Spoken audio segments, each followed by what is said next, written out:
देव 108 श्री विशुद्ध सागर जी महामुनि राज की, मुनि श्री 108 अरिजीत सागर जी महामुनि राज की, समस्त मुनि संघ की। अब समाज के सभी लोगों से निवेदन करते हैं कि वो आएं और दीप प्रज्वलन करेंगे। दीपकम सकल लोक सुखाकर मोज्वलम ते मेरे जाल हरम प्रकेरम सदा के ले धराम सुमंगल कमुदा। जो भी मंगलाचरण करने के लिए आना चाहती हैं उनसे निवेदन है कि यहाँ आ जाएं। पंच परमेष्टि भगवान की जय।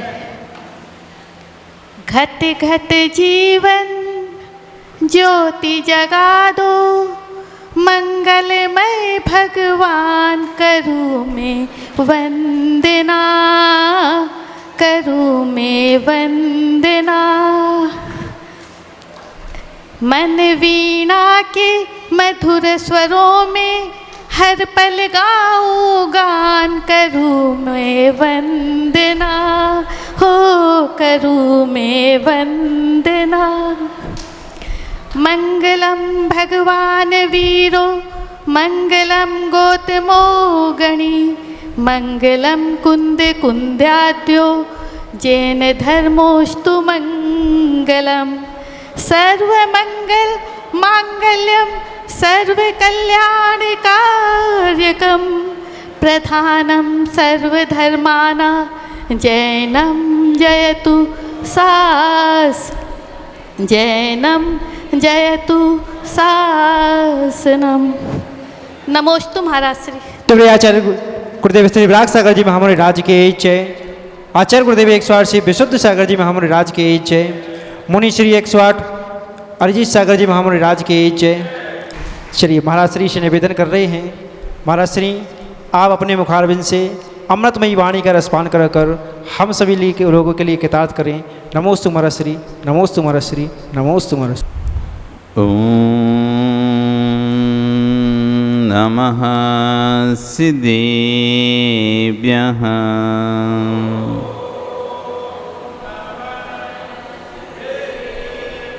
ओम नमः सिद्धेभ्यः।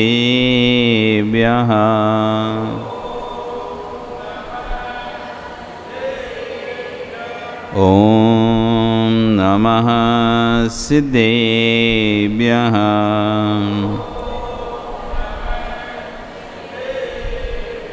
तिर्यणि खग्गणाय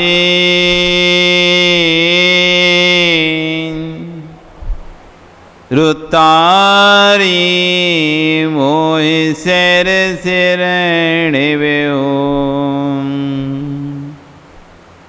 आयरी राउ पसियो परवादिन्यो भव्य जी लोए। नमो अरिहंताणं, नमो सिद्धाणं, नमो आयरियाणं, नमो वज्रायाणं, नमो लोये सव्यसाहुणं।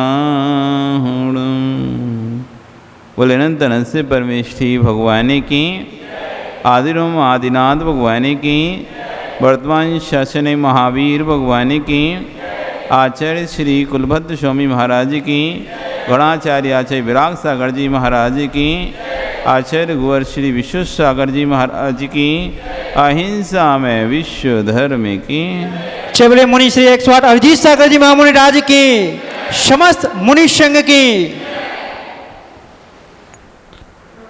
भवंदो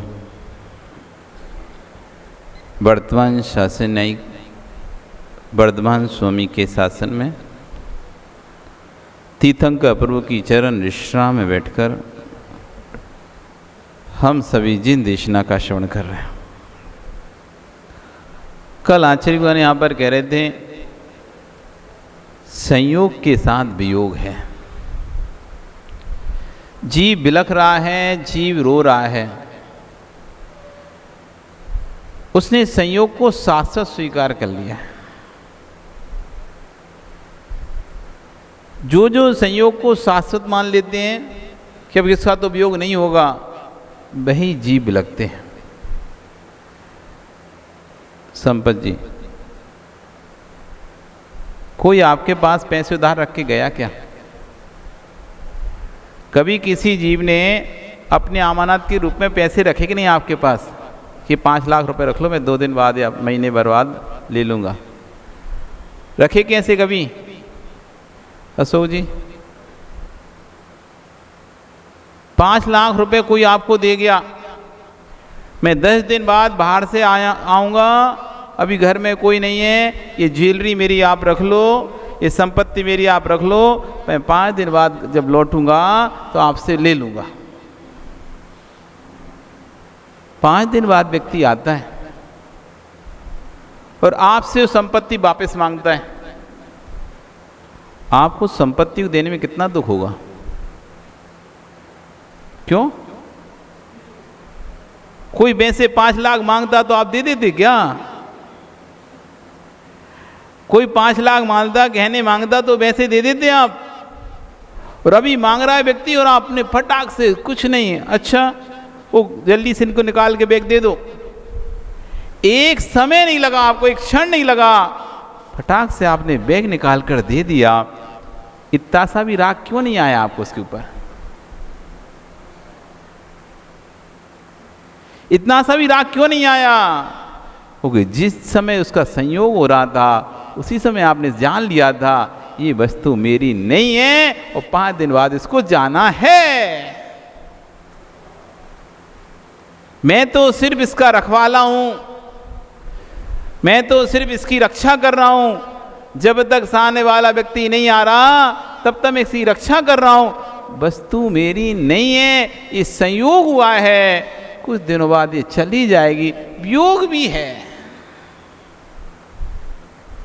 तो आपको देने में कष्ट नहीं हो रहे थे? और वहीं कोई किसी ने आपको दिया नहीं था, आपके घर में पैसे रखे हुए थे, और वो कोई जबरदस्ती आपसे ले ले तो जी दुखता है, प्राण निकल जाते हैं, क्योंकि उसको आपने अपना माना था, उसको आपने अपना मान लिया था। ये तो मेरा है, मेरे पास ही रहेगा, किसी और के पास नहीं जाएगा। और जब किसी और ने ले लिया, चोरी हो गया, कुछ हो गया, आपको बड़ा वियोग, बड़ा दर्द हो रहा है। एक बार क्या हुआ, एक सेठ के यहाँ कैलाची एक सेवक काम करता था, एक कर्मचारी काम करता था, और वो कर्मचारी पुश्तों से चला रहा था। मतलब उसके दादा परदादा काम करते होंगे, फिर पिता ने काम किया, अब वो काम कर रहा था। पहले उसके सेठ के दादाओं के यहाँ काम उसकी पीढ़ी करती थी, फिर उसके पिता के यहाँ उसकी पीढ़ी करती, अब उसके यहाँ भी इधर इसकी पीढ़ी बदल गई है और उधर उधर पे हुई पीढ़ी, लेकिन पुश्तों से चला आ रहा है। बड़ा ईमानदार और बहुत मेहनती व्यक्ति सेवक उसके पास था। उनके घर में एक पुरानी पुश्तैनी घड़ी रखी थी। पहले घड़ी होती थी दीवार पे टांगने वाली, बड़ी बड़ी पुरानी पुरानी, और जब चीज़ पुरानी हो जाती है वैसी एंटीक हो जाती है। और एंटीक हो चाहे नहीं हो, लेकिन राख तो उससे और ज़्यादा बढ़ जाता है। आपके दादा के ज़माने की कोई वस्तु यदि आपके घर में आज भी हो और चालू अच्छी कंडीशन हो तो आपका राग बढ़ जाएगा। कोई कहे दे दो लाख रुपए, नहीं नहीं भैया, एक ही निशानी है हमारे पुरखों की, एक ही निशानी है, इससे तो नहीं दूंगा, उपयोग नहीं है, नहीं भी है, रखी रहने दो, चल रही ना, बस इतना ही है।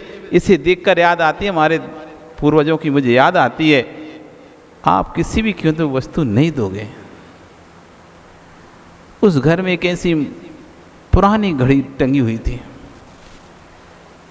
जिसे वो सेठ रोज आता था, देखता था, जाता था, देखता था, आते जाते उसको देखता रहता था। एक दिन सेवक जो काम कर रहा था उसके हाथ से घड़ी छूट गई। हाथ लगा, सफाई कर रहा था, और हाथ लगते लगते कील से घड़ी निकली और भड़ाम से नीचे गिरी और चकनाचूर हो गई। अब घड़ी जैसी चीज़ क्या बचेगा उसमें, सब नष्ट। अब उसको बड़ा दुख हो गया। सेठ आएगा, गुस्सा करेगा, चिल्लाएगा कि इतनी पुरानी घड़ी ऐसे कैसे तुमने तोड़ दी। अब वो पूरा टेंशन में कि सेठ आएगा, क्या बोलेगा क्या नहीं बोलेगा। शाम को जब सेठ जी आते हैं और सेठ जी को नियत स्थान पर घड़ी दिखाई नहीं देती तो वो कहते हैं, सेवक बुलाते हैं, घड़ी कहाँ गई यहाँ से। अब सेवक तो डरा हुआ था, सहमा हुआ था, सहमे शब्दों में कहा, सेठ जी माफ कर दो। क्या हुआ? सेठ जी माफ कर दो। क्या हुआ? घड़ी टूट गई। अब जैसे ही उसने बोला घड़ी टूट गई, सेठ जी की तो ऐसा लगा जाए कि भाई दिल की धड़कन ही रुक गई, टूट गई। इतनी पुरानी, इतनी कीमती पूर्वजों की घड़ी तुमने तोड़ दी। अब वो सोचता मैं इससे भी क्या बोलूं, डांटूं, चिल्लाऊं, मारूं तो ये और भाग जाए। अभी आजकल मिलते हैं नहीं है। अब क्या बोले, कुछ नहीं, वो टूट गया, क्या बोलेगा उससे। अब इधर जब तक सेठ जी को बताया नहीं था तब तक इसको डर था और बेचैनी थी। अब जैसे अब बता दिया शांति सेवक को, वो तो अपने घर, अब जाऊं सेठ जी, सेठ जी जा भैया। वो तो गया और भैया घर में चद्दर तान के सो गया। उसका क्या, उसकी कोई थोड़ी ना घड़ी थी उसको टेंशन होगी। बस इतना था, सेठ जी गुस्सा करेंगे तो बात हो गई। सेठ जी ने कुछ नहीं किया, ठीक है ध्यान रखना, आगे से इतना कह दिया, बात खत्म हो गई। अपने घर में चद्दर तान के सोया। पर सारी रात सेठ जी को नींद नहीं आई। क्यों नहीं आई भैया? मेरी घड़ी टूट गई, मेरी घड़ी टूट गई, मेरी घड़ी टूट गई। और पूरी रात उनकी करवट बदलते बदलते निकल गई। सुबह जब वो सेवक आया, वो देखता है कि सेठ जी की आंखें तो लाल हो रही हैं, सूज गई, लगता है रात में सोए नहीं हैं। उसने पूछ दिया, सेठ जी क्या हुआ, रात में सोए नहीं क्या? अब सेठ जी को अंदर तो आ रहा था गुस्सा, एक तो घड़ी तोड़ दी। अब कोई और गुस्सा कब बढ़ जाता है जब कोई सहानुभूति शब्द तो बोले नहीं और ऐसे पूछ ले। कभी कभी होता है ना, अपन दुखी हो और दुखी में सामने वाला के चेहरे पे थोड़ा सा भी दुख महसूस ना दिख रहा हो अपन को, उसके कारण से हम दुखी हैं। किसी व्यक्ति के कारण से हम दुखी हुए और सामने वाले के चेहरे पे सकन भी ना हो, सिकन भी ना हो, तो और गुस्सा बढ़ता है। फिर तो तेरे कारण से दुखी और तू मस्त है, वाह। उसने कहा बढ़िया, रात भर सोए नहीं, कारण इसका तोड़ी घड़ी इसने, और ये तो मस्त सोया खूब, और देखो, और आज ऐसे पूछ रहा है या जैसे इसको पता ही नहीं हो क्या, क्यों नहीं सोए। सेठ जी रात में क्यों नहीं सोए, ऐसे पूछ रहा है व्यक्ति, तो और ज़्यादा गुस्सा आता। सेठ जी ने कहा इसका तो मजा लेना ही पड़ेगा। सेठ जी हाँ रात भर नहीं सोया। क्यों सेठ जी क्यों नहीं सोए? एक चिंता में, एक फिक्र में मेरी रात भर नींद नहीं लगी। कि क्या चिंता थी सेठ जी? क्या बताऊं, किस्मत ही खराब है तेरी। कि क्यों, क्या हुआ सेठ जी? तू कब से, तेरे दादा परदादा सब मेरे यहाँ पर हमारे यहाँ सेवक कर रहे थे और नौकरी चाकरी कर रहे थे, और तू भी यहाँ कब से कर रहा है, कितनी ईमानदारी से काम कर रहा है। आज ही मैं दुकान पर, कल ही दुकान पर बैठा सोच रहा था कि जो पुश्तैनी घड़ी है ना वो तुझको दे दूंगा। क्या सोच रहा था मैं दुकान पर बैठकर यही सोचा था कल, कितनी कीमती जो पुश्तैनी घड़ी तो इतनी कब से हमारी सेवा कर रहा है, इतने वर्षों से सेवा कर रहा है, और ये घड़ी में तुझको दे देता। पर क्या करूं, तेरी किस्मत ही खराब है। कल ही तेरे हाथ से वो घड़ी ही टूट गई। अब जैसे उसने सुना कि सेठ जी घड़ी मुझे देने वाले थे, और सेठ जी तो बस ऐसा कहे कि अब क्या कर सकते हैं, ठीक है तू अब काम कर, मैं तो जाता हूँ व्यापार। अब सेठ जी तो कह के हल्के हो गए, रात भर तो उन्हें निकाल ली थी जैसे ते करवट ला। ओ भैया नौकर रो रहा है, हाय हाय क्या करूं, किस्मत फूटी है। कभी तो सेठ जी ने घड़ी देने का सोचा, कभी तो कुछ देने का सोचा, और मेरे से ही घड़ी फूट गई। पूरा दिन उसका ऐसे निकल गया, और रात भर उसे नींद नहीं आई। घर भी गया तो नींद नहीं आई। अगले दिन जब आया तो उसकी आंखें फूली थी। क्या हुआ? सेठ जी मस्त चद्दर तान के सो के उठे और उसकी आंखें फूली थी। हुआ क्या, एक दिन पहले सेठ जी नहीं सो रहे थे और दूसरे दिन वो सेवक नहीं सो रहा। दुख क्यों, कष्ट क्यों, तकलीफ क्यों? पर को मैंने अपना माना, दूसरी वस्तु को मैंने अपना मान लिया। संयोग को शाश्वत समझ लिया और ये सोच लिया कि इसका वियोग नहीं होगा, और जैसे उसका वियोग होता है तो मैं आंसू बहाने लगता हूँ, रोने लगता हूँ। आशय वन कह रहे हैं कि जिनका संयोग है उनका वियोग नियत है। उस घड़ी को निहारना जब बलभद्र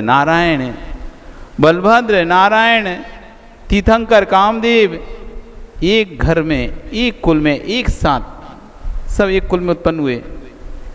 कृष्ण, बलराम, नेमिनाथ, ये सब कहाँ, बलदेव, सब एक कामदेव हैं, एक बलभद्र हैं, एक नारायण हैं, एक तीर्थंकर हैं। चारों एक ही कुल में जन्म ले रहे हैं, एक कुल में जन्म हो रहे हैं, फिर भी देखो सबके दिन एक से नहीं होते हैं। वो दिन भी देखो जब जन्म हुआ नारायण को तो जेल में जन्म हुआ, और मरण हुआ तो जंगल में हुआ। ना तो जन्म के समय कोई थाली बजाने वाला था, ना मरण के समय कोई आंसू बहाने वाला था। कृष्ण जब जन्म लिए तो कहाँ लिए?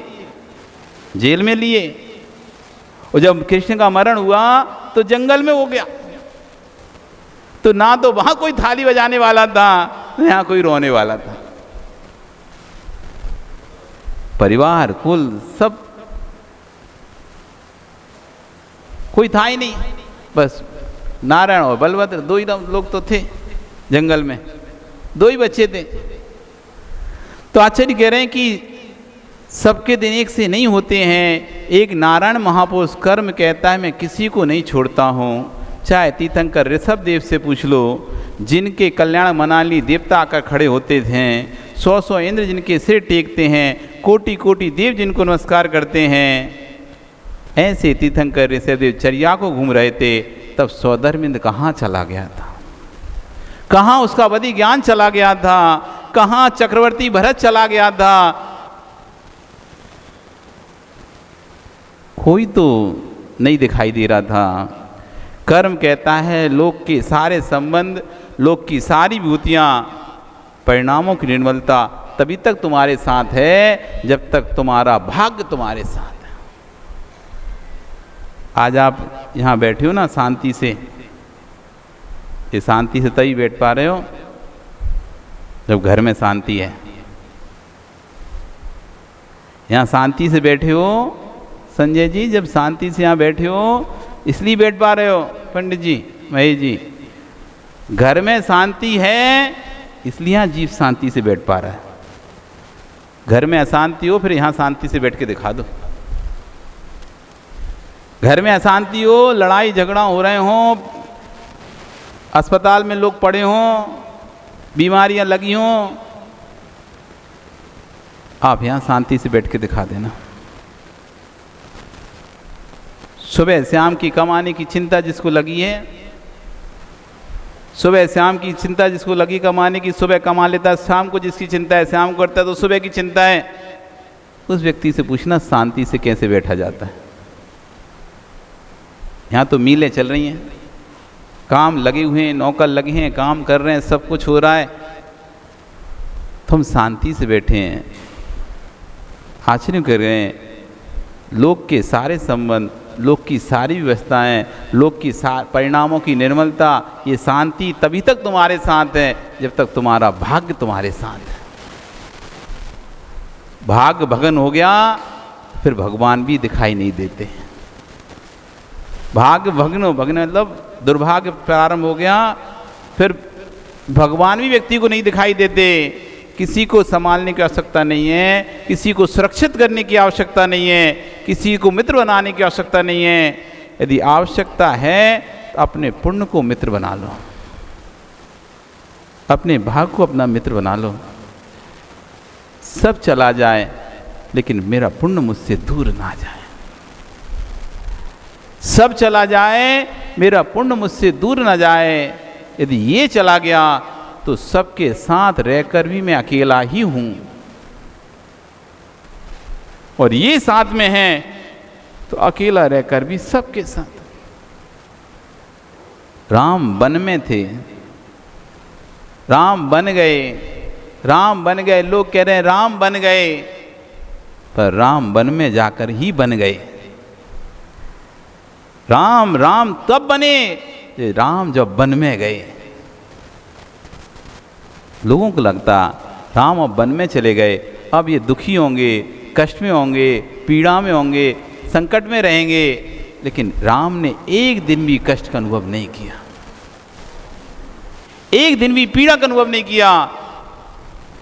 वो जहां जाते वहीं राम नगरी बस जाते, जहां जाते वहीं राजा महाराजा थाल के थाल लेकर पहुंच जाते, अपनी कन्याएं लेकर पहुंच जाते। हमारी कन्याओं का वर्ण करो।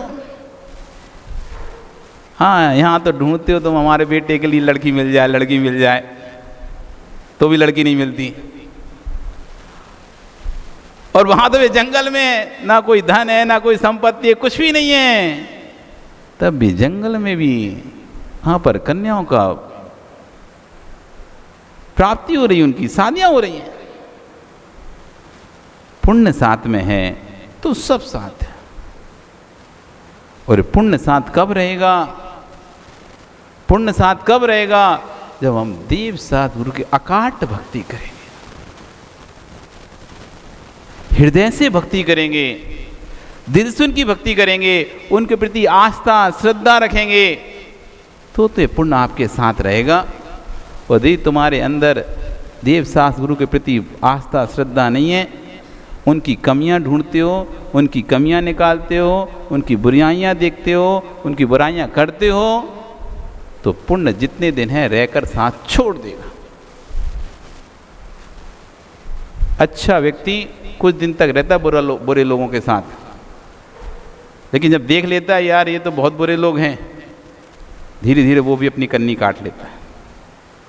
आप किसी व्यक्ति के साथ रह रहे हैं और आपको लगने लगा यार तो ये बुरा आदमी है, तो धीरे धीरे क्या करेंगे आप? अपना रास्ता बदल लेंगे, भाई नहीं रहना इस बुरे आदमी के साथ। ऐसे पुण्य भी देख रहा है, ये व्यक्ति जीवों की बुराई करते फिरता है, ये व्यक्ति सबकी गलतियां निकालते फिरता है, ये कसायों से भरा हुआ है, ये विष्णुओं से भरा हुआ है, ऐसे जीव के साथ मुझे नहीं रहना है, और वो भी अपनी कन्नी काट लेता है। फिर देखो जीवों की क्या हालत होती है। शत्रु के घर में भी पुण्य तेरा मित्र है तो शत्रु घर में भी सम्मान है, और पुण्य यदि शत्रु बन गया तो घर में भी अपमान करने वाले मिल जाएंगे। पुण्य साथ देता तो शत्रु घर में भी सम्मान मिल जाता है, कांटा भी कष्ट मिटा देता है। जब अशुभ कर्म को दे आता है तो फूल भी गले में लग जाता है, और फूलों की माला भी प्राण ले लेती है। अशुभ का उदय आता है तो फूलों की माला से ही प्राण निकल जाते हैं, और शुभ का समय होता है कांटे भी कष्ट मिटा देते हैं। नाक का हार देखा कि नहीं देखा, सुना कि नहीं सुना, पुण्य का उदय है तो नाक भी हार बन जाता है, और पाप का उदय हुआ तो हार भी नाक बन जाता है। पुण्य का उदय आता है तो कांटा भी कांटे को निकाल देता है। इसलिए जीवन में कभी मत सोचना कि मेरे साथ इतने लोग हैं, जीवन में कभी मत सोचना कि मेरे साथ इतने लोग हैं, जीवन में ये भी मत सोचना कि मेरे साथ कोई नहीं है। दुनिया की भीड़ लेने की आवश्यकता नहीं है। ये कभी मत सोचना कि मेरे पास सब कोई हो, 1 लाख पूत 1.25 लाख नाती, ता रावण घर दिया ना बाती। 1 लाख पूत थे, 1.25 लाख नाती थे, 18 अक्षौणी सेना थी, उसके साथ सब कोई था, लेकिन कोई नहीं बचा।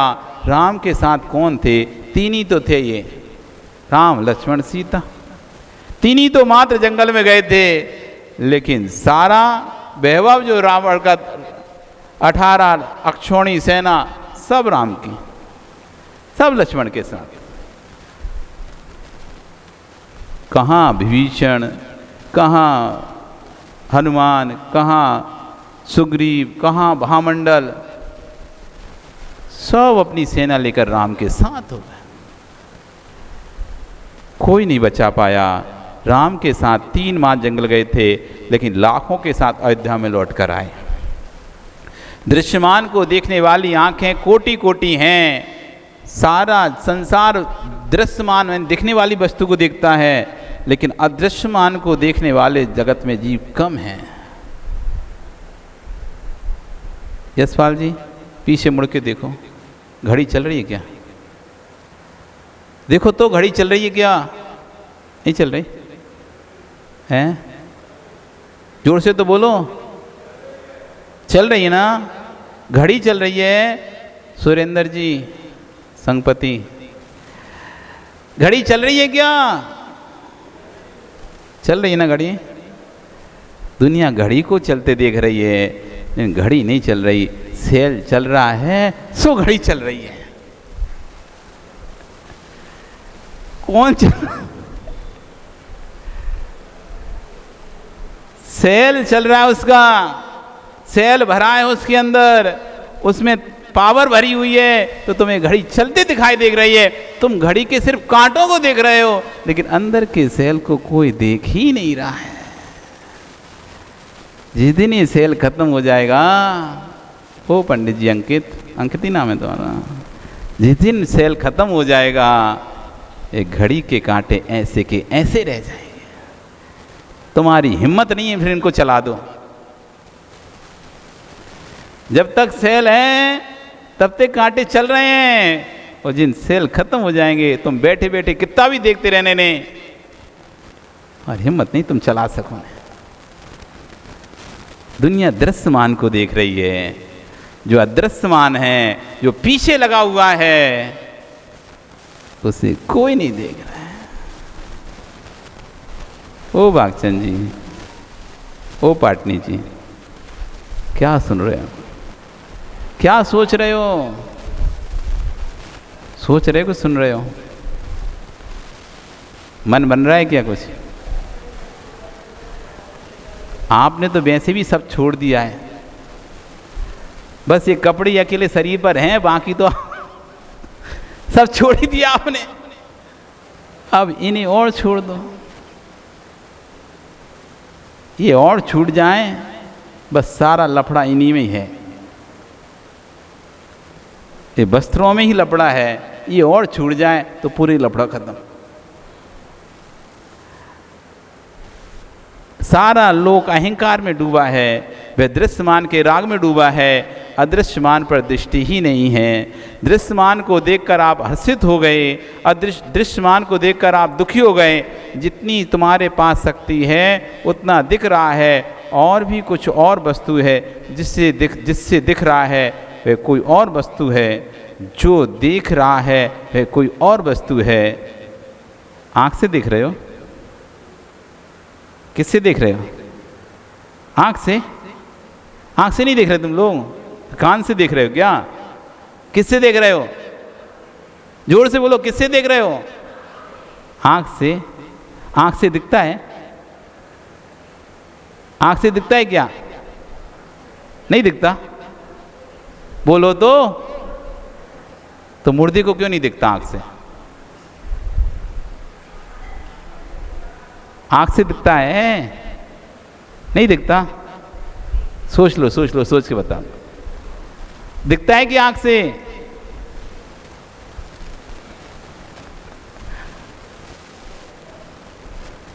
आँख से दिखता है ना? अरे देख तो, सामने तो दिख रहा है, इतना डर क्यों रहे हो आप लोग? हाँ दिखता तो, आँख से नहीं दिखता। दुनिया इसी को देख रही है, आँख से दिखता है। इंद्रियों को इस व्यक्ति ने जीव समझ लिया है, लेकिन इंद्रियां जीव नहीं थी, जीव कोई और था। आँख से दिख रहा है, पर आँख को से कौन देख रहा है, इसको पकड़ना है। देखनहारा को आदमी नहीं देख रहा, जो दिख रही है बस उसको देख रहा है। इससे जो देख रहा है वो कौन है? ये आँख तो माध्यम थी, आँख तो माध्यम थी, लेकिन देखनहारा कोई और था। वो देखनहारा के पर हमारी दृष्टि नहीं जा रही है, बस वहाँ दृष्टि चली जाए। व्यक्ति आँख को फोड़ रहा है, इंद्रियों को कुचल रहा है। इंद्रियों को मत कुचलो। आँख को फोड़ने से तुम्हारी वासनाएं नियंत्रित नहीं होंगी। एक व्यक्ति कह रहा है मुझे वासनाएं ना सताएं इसलिए मैं अपनी आंखें फोड़ लेता हूं, दिखेगा नहीं तो क्यों भाई अंधों की संतानें नहीं होती क्या? नहीं दिखने से वासनाएं खत्म नहीं होंगी। इंद्रियों पर नियंत्रण मत करो, जो इंद्रियों से देख रहा है उस पर नियंत्रण कर लो। इंद्रियां क्या करेंगी? इंद्रियां थोड़ी कहती मुझे क्या देखना है। देखा ना महाराज, जो देखना चाहता है इंद्रियां वो दिखाती हैं। इंद्रियों को दोष मत दो, देखा ना हारे पर नियंत्रण कर लो, इंद्रियां स्वतः ही नियंत्रित हो जाए। आपका समय कल फिर आओगे, पर्याय रही तो और यहाँ पर चर्चा करेंगे। आचार्यगण यहाँ पर जो दिख रहा है, जो दिखाने वाला होता ही नहीं। दीवाल की घड़ी आज देख लेना, जो चलते हैं वे चलाते नहीं हैं, और जो चलता है वो चलता नहीं है। घड़ी के चलते कांटे हैं, चलाता कौन है? जो चला रहा है वे चलते नहीं दिखता है, और जो चलते दिखता है वे किसी को चला नहीं रहा है।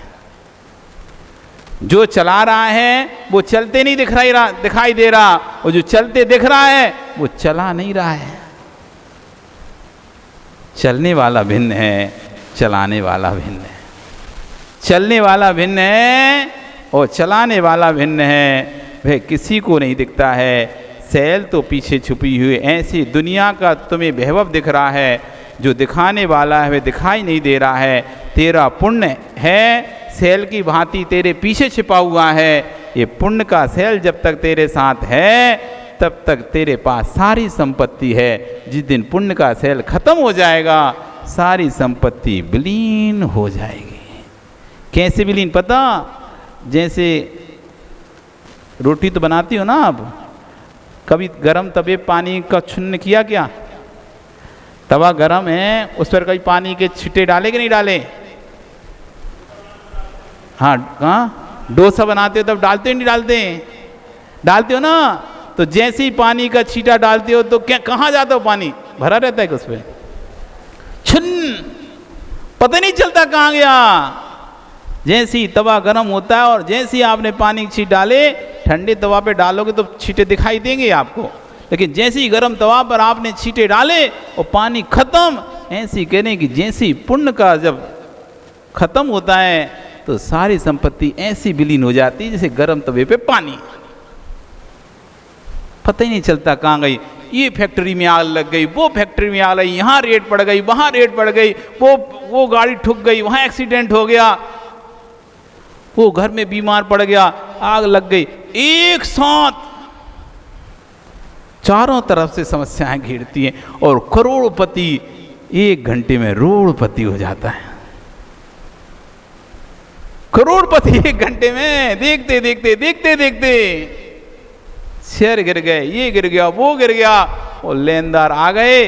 कोई गाड़ी खींच के ले जा रहा है, कोई कुछ खींच के ले जा रहा है, कोई कुछ खींच के ले जा रहा है। पैसे मांगते देखते देखते करोड़पति रोड़पति हुआ। क्या हुआ? पुण्य का सेल खत्म हो गया, अब कांटे रुक गए। कांटे रुक गए तो कांटे रुके उससे पहले भैया रिचार्ज करा लो अपने पुण्य के सेल को। रिचार्ज कराते रहो, चेंज करते रहो। साधु संत आ रहे हैं, ये साधु संत तुम्हारे पुण्य के सेल को रिचार्ज करेंगे। ये साधु संत तुम्हारे पुण्य के सेल को रिचार्ज करने के लिए आते हैं। कहाँ कब आते हैं? सालों में आते। पत्नी अब कितने सालों बाद आएंगे? भाई तुम्हारा जो पुण्य का अच्छा चल रहा है, खत्म नहीं होता सेल, उससे पहले भर जाता है। हर साल कोई ना कोई 4-5 साल से कंटिन्यू यहाँ पर चतुर्मास चल ही रहे हैं। सेल खत्म होने से पहले फिर से चार्ज पर लग जाता है। लेकिन अब ये अंतिम है, अब ये उम्मीद मत करो 2-4 साल तक तुम्हारा सेल चार्ज हो। इसलिए भैया आखिरी का ये चार्जर आया है, तो जिनको अपने सेल चार्ज करने हो बिल्कुल कर लो।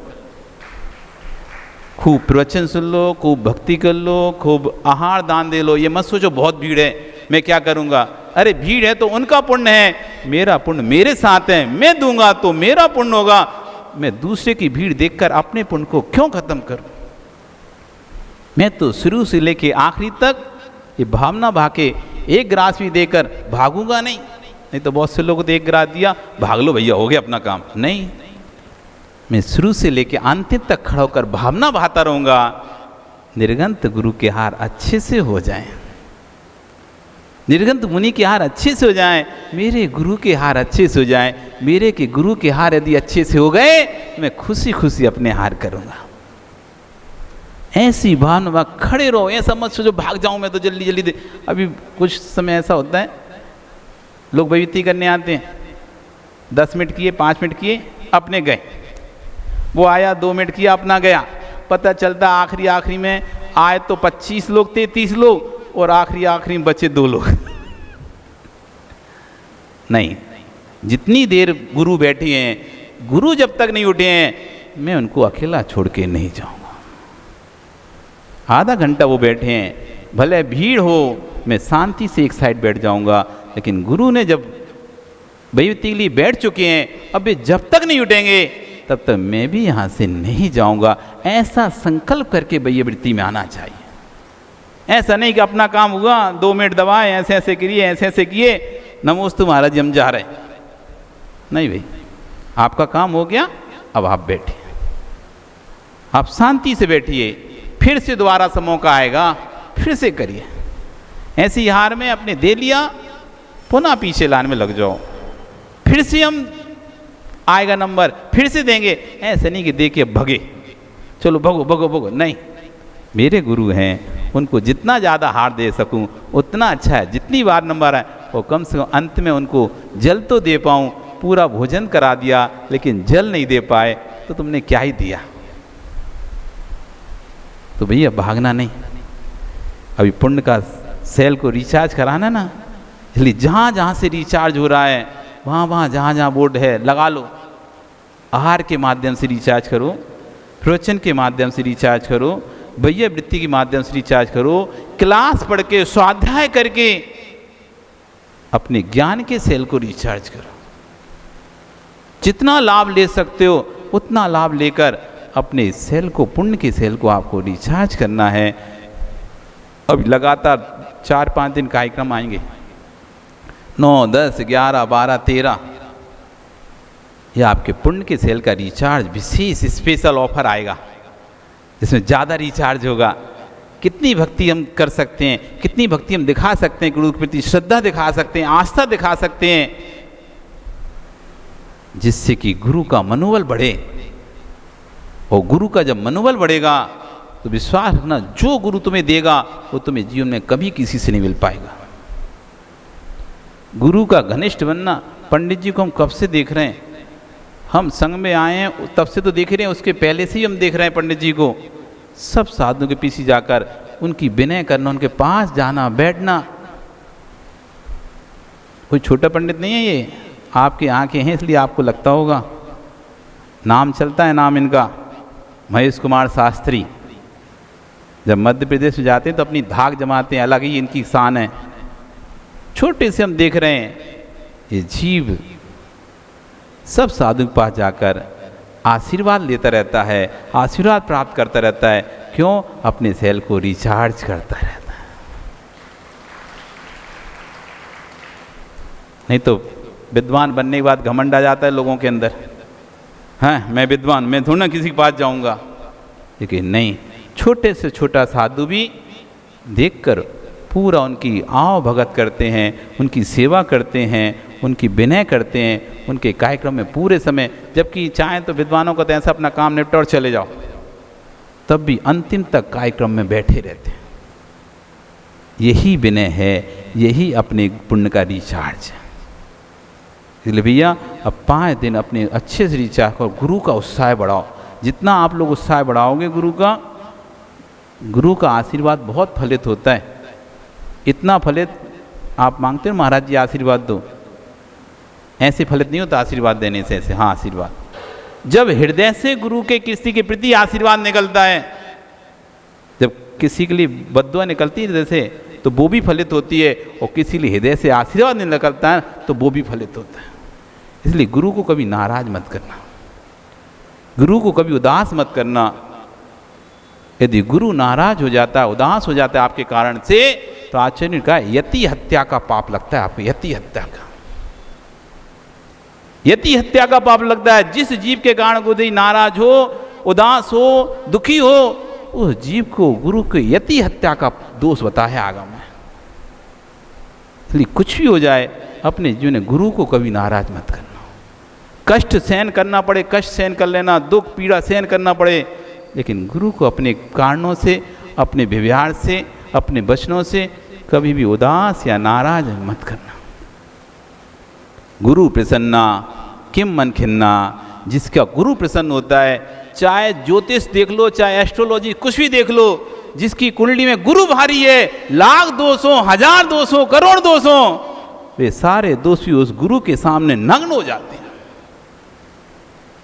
एस्ट्रोलॉजी का नियम है, ज्योतिष का नियम है, जिसकी कुंडली में गुरु भारी है, मुख्यता में, मुख्य सेंटर में बैठा हुआ है, लगन में बैठा है और उच्च का है और भारी है, लाखों लोग भी उसका कोई कुछ नहीं बिगाड़ पाएगा। ऐसे जिसके ऊपर गुरु का आशीर्वाद है, गुरु की छत्र छाया है, वो कहीं भी चला जाए उसका कोई कुछ नहीं बिगाड़ सकता। बड़ा मुश्किल से प्राप्त होती है गुरु आशीर्वाद। अपन ऐसे लगता है बस आशीर्वाद ले लिया हो गया, नहीं, बड़ी मुश्किल से प्राप्त होता है। ये बहुत मेहनत करनी पड़ती है, बहुत सेवा करनी पड़ती है, बहुत प्रयत्न करना पड़ता है। क्यों पंडित जी ऐसे मिल जाता है गुरु का आशीर्वाद? आज आपके ऊपर आचार्य विश्वेश्वर महाराज जी का बड़ा हस्त है, खूब सेवा करिए। कार्यटोन हम जब नई नई दीक्षा हुई थी ना, तो सबसे पहले यही बिहार करा के कार्यटोन ले गए थे, ऐसे जंगल के पथरीले रास्तों से हमको। हम कहते कहाँ पंडित जी लेके जा रहे हो कार्यटोरन? दीक्षा के पहले ही ब्रह्मचारी तो समय हम, फिर एक बार दीक्षा के बाद भी गए। बड़ी बड़ी मूर्तियां रखाई गई हैं हमने, हमारी दीक्षा की मूर्तियां आपके यहाँ ही रखी हैं क्या? और आसपास कहीं रखी होंगी बड़ी बड़ी मूर्तियां। तो इनके यहाँ तब से हम देख रहे हैं आचार्य जी का बड़ा हस्त इसके पास है, और यही कारण है गुरुओं की हस्त इनके ऊपर है, इसलिए ऊंचाई को प्राप्त कर रहे हैं। इसलिए अपने जीवन में ऊंचाइयां प्राप्त करना है तो गुरु का आशीर्वाद, गुरु की छत्र छाया अपने जीवन बना के रखो, और एक जीवन में गुरु जरूर बनाओ। जिनके मार्गदर्शन में, जिनकी सन्निधि में, जिनके मार्गदर्शन में, जिनकी सन्निधि में हम अपने निर्णय ले सकें, ऐसा एक गुरु अपने जीवन में जरूर बनाना चाहिए। गुरु पूर्णिमा आ रही है, ये गुरु पूर्णिमा आपके जीवन में गुरु बनाने का दिन है। ये गुरु पूर्णिमा गुरु उपकार का दिन है। अपने जीवन में यदि गुरु नहीं बनाया हो तो गुरु बना लेना, और जिनको गुरु बनाया है तो उनको यहीं से बैठकर या वहाँ जाकर सिर धोक लेना, सिर झुका लेना कि हे गुरु, आपके आने से मेरा जीवन सुधर गया है, आपके आने से मेरा जीवन उन्नति को प्राप्त हो गया है। चलो भैया बहुत समय हो गया, कल फिर आओगे, कल चर्चा करेंगे। बोलिए आचार्य विश्वेश्वर सागर जी महाराज जी की।